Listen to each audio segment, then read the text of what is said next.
The first thing is the willingness to always put in the hard work with our two hands.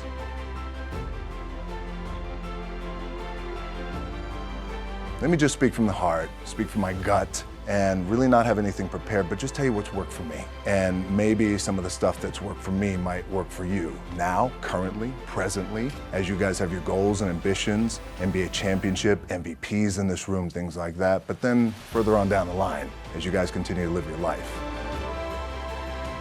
When I was 22 years old, I came to this city for the first time. I was playing in the Canadian Football League, playing my first pro football game. I was playing for the Calgary Stampeders. We were playing the BC Lions. I was so excited. 2 days later, I got cut. The dream shattered, sent home with $7 in my pocket. I was like, wait, no, I gotta play in the NFL eventually. Those are my big goals. That's my dream. The idea was I was a rookie in the wrestling business. I was what's called, the wrestling business is a term called babyface, which is a good guy. I was being groomed as a good guy wrestler. Young, the idea was you're grateful. Grateful for the opportunity, so when you go out there, I want you to smile. You can't smile enough. And I thought, well, what if I lose? Yeah. Still gotta smile, and Yeah. it just didn't feel right. That didn't Yeah. sit right with me. The first thing is the willingness to always put in the hard work with our two hands. Because at the end of the day, regardless of what our dreams are, regardless of what we do now, what we want to do in the future, whatever it is you want to do, it will always come down to working your and putting in the work. This idea and this notion that you can be anything you want, you can accomplish anything you want, right? We hear that. You've heard that from the time you were little boys. You hear that now. You're already incredibly accomplished. You can win an NBA championship, MVP of the league. You could become president. You could become governor. You could be in entertainment. You could do Charles, and you could do Shaq. You could do that. You could do whatever you want to do. I would have to say growing up and the examples that were set for me from my parents. You know, we struggled a lot. There was a lot of struggling going on. My dad was very successful in his own right. He was a professional wrestler, so he was a local star at that time before the business of professional wrestling became global, if you will. But there was a lot of struggle, and watching them struggle and watching them pull through it.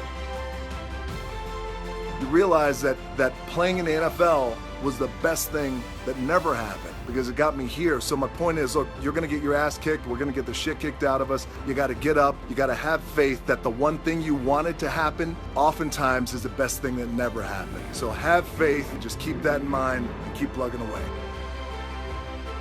So here's the thing with success. There is no success regardless of what you do, right? And we all have different careers here. There's no success alone. You don't do it alone. No. It takes a team. So I am so grateful right now to recognize a few people in my life, and they're just a few, and they are here, who without them, there would be no me.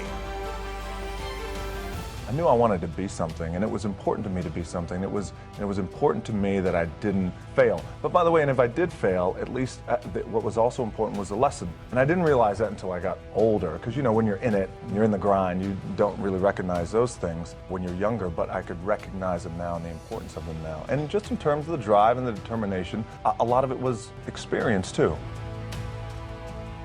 Is gratitude. I am so grateful. I wake up every day. My heart is so full of gratitude for the position that I'm in, for the opportunities that I have, for the opportunities that I'm able to create.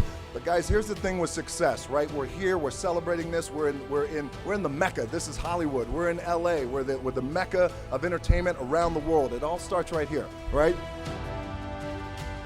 Went up to the Canadian Football League. I played up there. I got cut from there, flew back down to Miami. My old man was living in Tampa. I called him at midnight when I landed. I said, you gotta come get me. On the way back up to Tampa, I said, God damn, let me see how much money I got. I pulled out my wallet, I opened it up, I took out a 5, a 1, and change. And that's why we have $7, $7 per night. What I was proud of was to walk out on my own, but not only that, but in this moment where the odds are against you, people are watching, your team's depending on you, you either say, I'm done, or this, whatever the is going on, it's temporary, and it may me up at some point down the road, but I'm not gonna let this opportunity go by without giving it my all. We were bad. We intimidated, we dominated, but we took a lot of pride in that. We took a lot of pride in trailblazing and how the game was played back at that time we would intimidate teams and we would want to dominate teams. But also, too, we also had the thought process that a team was never going to outwork us. We were going to be the hardest working team in the country. And check this out. What we would do, for example,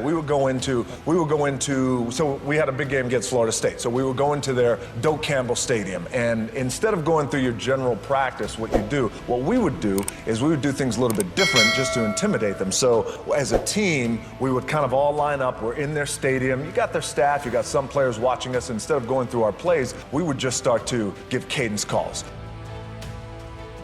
I get up super early. Generally, I have this thing where I like beating the sun up, not just in terms of before the sun comes up, I have to get up. How do I do it? It's just important to find balance, and I try and do things really that I really enjoy doing. And a lot of times, you know, it's like in life, right? Life brings like drama, and you got to deal with this person, and a funky relationship here, and all these things. You try and just kind of balance them out as best I can. I got a great team around me, by the way.